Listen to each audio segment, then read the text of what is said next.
Assalamualaikum semua. Apa khabar? Harap semua sejahtera, sihat, masih waras. Hari ini kita akan sambung kita punya chapter 2. Ada separuh lagi chapter 2 yang masih lagi berbaki. We have done the first and the second part of this topic. Now we are going to continue to the third part, which is the dichotomy of parallel computing platforms. So, what is dichotomy? If you find the dictionary, dichotomy means a division or contrast between two things that are presented as being opposed or entirely different. So in this subchapter, we are going to look into the difference between the physical organization and the logical organization of parallel computing platforms. We know that the physical organizations look into the hardware itself, while the logical organization look into the control structure, how the tasks will be divided in the parallel platform. So the first is we are going to look into the first contrast is on the contrast, which are the logical organizations and physical organizations. So the logical organizations look into programmer's view of the platform, the control structure of the platform actually, how the programmer will design the instruction of the programs to make it available to do it in parallel. And second part is in the actual hardware organization of the platform. So the critical component of parallel computing from programmer's perspective is there are two parts, which are ways of expressing parallel tasks, which is control structures, and the mechanism, how to make the tasks communicate between each other, which is it falls under communication model. Okay, next we are going to look at what is control structure of parallel platform. The control structure here discussed on how an instructions can be executed. So we know that at one extreme, each program in a set of programs can be viewed as one parallel task. But in other hand, the individual instructions within a program can be viewed as parallel tasks. As we have discussed before, I've given an example in the classes. Some of the tasks, we can combine it and we can make it as an individual task. And they need to be executed in one go. This is mostly due to some reason like dependency, data dependency, resource dependency. In other hand, some of the tasks can be executed separately. We can do it in parallel. For example 2.10, if we look into the instructions or the programs written in this example, okay, this is a for loop. You must have remembered this, and in each loop, what will happen? We will add A plus B to get amount for C. So we know that I is less than 1000. It might have 1000 loops, so we will have 1000 C with a different value. So in this example, various iteration of the loops are independent of each other, which means we can do it as a parallel task. So, okay. Consequently, if there is a mechanism for executing the same instruction, in this case, add on all the processor with appropriate data, we could execute this loop much faster. So if we have more than one processor, we can do it as a parallel task. So this is what it means as a control structure. So some of the program can be executed parallelly, and some of the programs are not. So this control structure is based on the Flynn taxonomy proposed by Michael J. Flynn. If you refer to the scheme of work that I have been given, you can listen to the YouTube video on explanation on Flynn taxonomy computer architecture. So in this topic, we will look into two types of taxonomy. There are four actually. The taxonomy has four computer architecture. So the first is single instruction, multiple data stream. So what does it mean? So if we look into the picture here, so it has PE is processing element. It has number of processing elements. So all the processing elements are interconnected through network. And then there is only one global control unit. So how the SIMD works? So a global clock drive all PEs, that is, at any given time, all processing elements are synchronously executing the same instruction, but on different set of data, hence the name SIMD. So the analogy is, this is how to make you understand. So let's say we know there is a surgeon, sergeant, sorry, give orders to a platoon of soldiers. The sergeant bark out a single order, attention, and all soldiers execute it in parallel. Each one unit is on her own arm, legs and body. The next order say present arms is not issued until the sergeant is satisfied the previous one has been completed. So in this example, who is the surgeon? Surgeon is the global control unit, and the soldier is all the processing element. So in this example, it shows that the single instruction multiple data stream computer architecture works on a single instruction but on a different data. So it has one control unit who will give a same instruction to all the processing elements, and they will distribute the data to all the processing elements. So this architectural enhancement rely on the highly structured regular nature of the underlying computation, for example in image processing and graphic, to deliver improved performance. So what are the example of in this situation? Let's say we have a 1000 data, a survey data on the impact of economy during COVID-19 or during PKP. So we have done a survey for 1000 families, let's say. So now we want to do a processing. We want to find which family who have how much income that each family has. So if one family has several person work, so we have to sum the income and minus the expenses. So what we have to do, the instruction is similar. We have one instruction. We have to total up the income obtained by each family and minus the expenses. So we want to know how much saving they do have for each family during PKP. So what we are going to do. So in this situation, we can use SIMD. Why? Because it has a single instruction, but we have many data. So the global control unit will send the instruction to all the processing elements and distribute the 1000 data to a different processing element. The second type of control structure in parallel platform, we are talking about the hardware design, the physical organization, is multiple instruction and multiple data stream. If we look into the diagram, it has a different version compared to RSMD. So the analogy is the different craft persons works to build house. Carpenter, mason, electricians, and plumbers all work independently on their own tasks and at their own rate. Occasionally, they need to communicate with each other to find out if a specific task has been completed or to provide someone else with information about what you are doing. So as it names, multiple instruction, multiple data streams. So if we look into here, the platform has different parallel processing elements, and each of the processing element has its own control unit, and each of these are interconnected through a network. So it means each processing element may have their own instructions, may have their own data to be executed.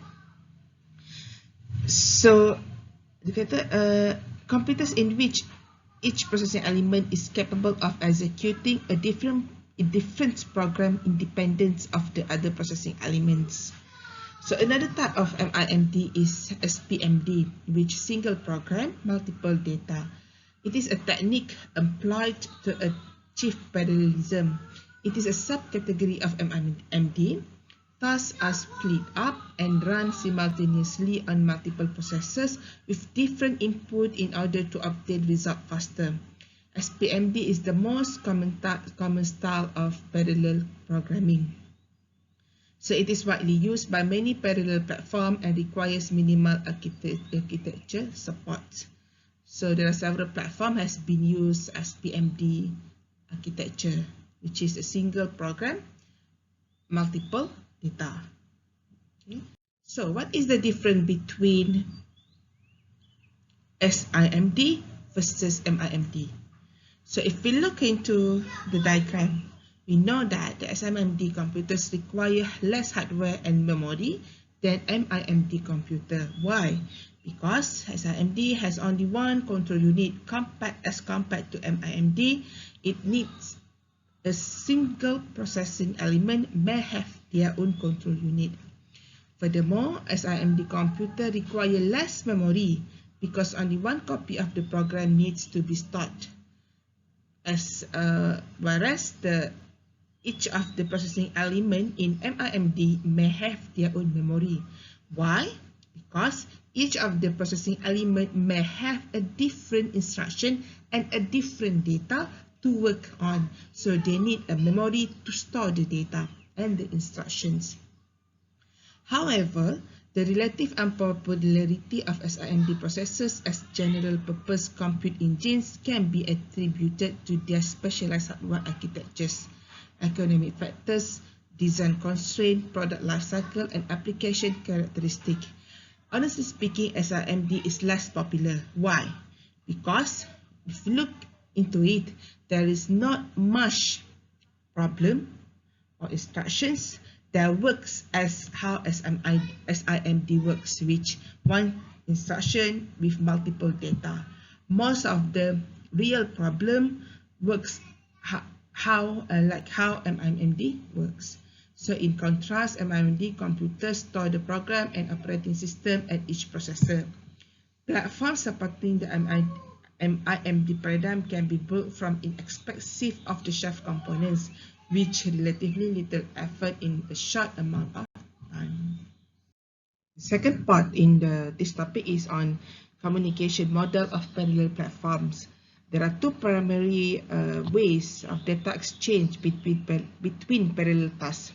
Why we need to make them communicate? Okay, when you divide your tasks, if you have given a group project before, and then you have to divide the task between your group members. Then let's say you divide it to several parts and you distribute between your group member. Now you have to communicate between your group members in order to make it correctly, to make it in a similar format. So this communication, it same goes with the parallel task. There are two ways in make them communicated. If you are a student, if we are a human, we communicate it through various ways.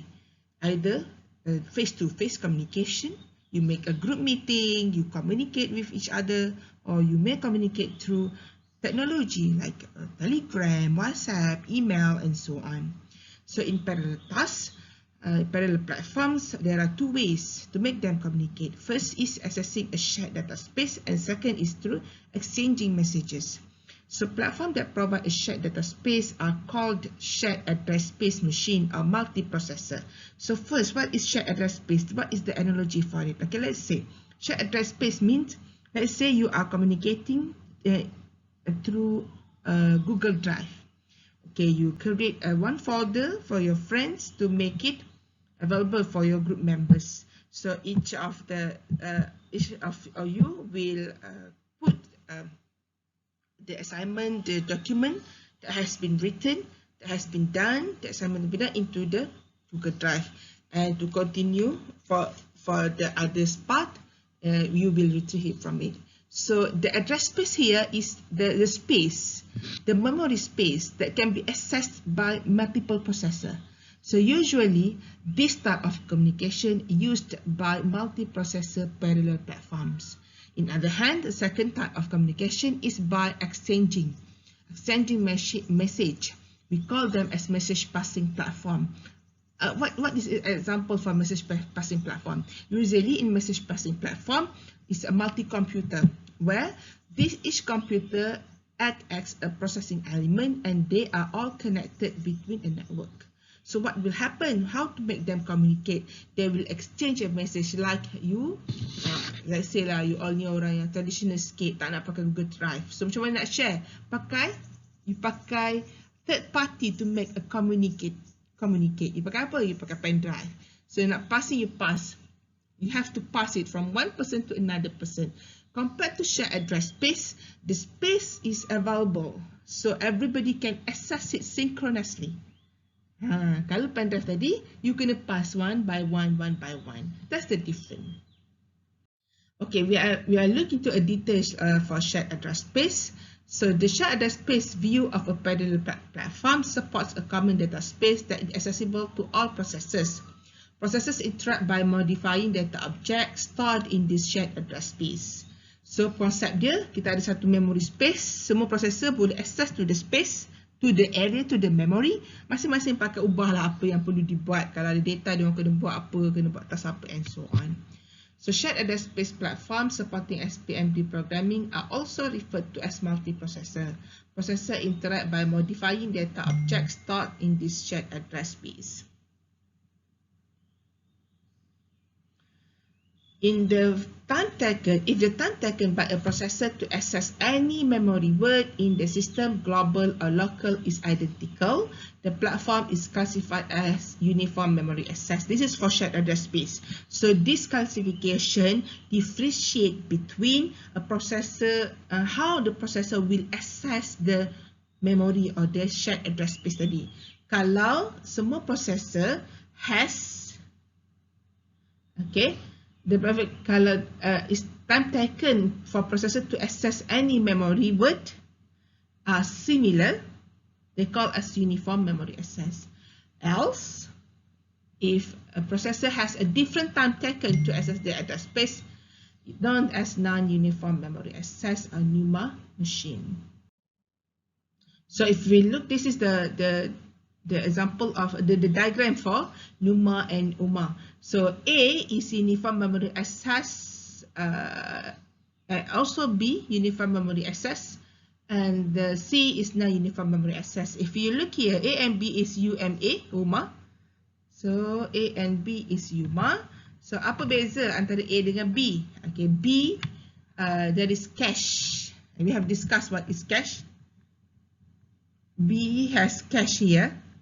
You look here, there is cache, compact, and then if we look into, and we know that each processor has a similar time access. Kenapa similar time access? Each of them can need to go to network to access.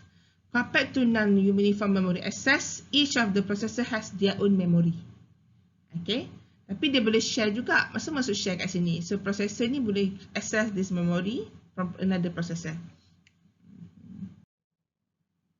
So it is important to note the difference between the term shared address space and shared memory. We refer the former as programming abstraction and the latter as a physical machine attributes. So it is possible to provide a shared address space using physical distributed memory. Maksudnya apa? Walaupun it is multi-computer, we still have a shared address space using physical distributed. We can still have a shared address space concept here. So the last part is the message passing platform. So another type of communication model. So the logical machine view of a message passing platform consists of P processing model, ada P processing model, and then with each own exclusive address space, masing-masing ada address space masing-masing. Each of these processing nodes can either be single processors or shared address space multiprocessor. So instead of such view come naturally from clustered workstation and non-shared address-based multi-computer. On such platform, interaction between processing running on different nodes must be accomplished using messages, hence the name message passing. So the interactions accomplished by sending and receiving messages. The basic operation in this programming paradigm are send and receive, usually through APIs, which is they must need a special software, a special code to send and receive the messages. So that's why it's called as message passing. So the computer will be connected through a network. They are communicating. Each computer will be communicating through network, and they need to. It requires a special API. Okay, application program interface. The API stands for application program interface to make them communicated. So that's all for this topic. If you have any question in this topic, dichotomy of parallel computing platform, you can post it in the group by mentioning which slide number and which paragraph that you do not understand, and I will respond in the group Telegram group later. Okay, thank you class. Assalamualaikum.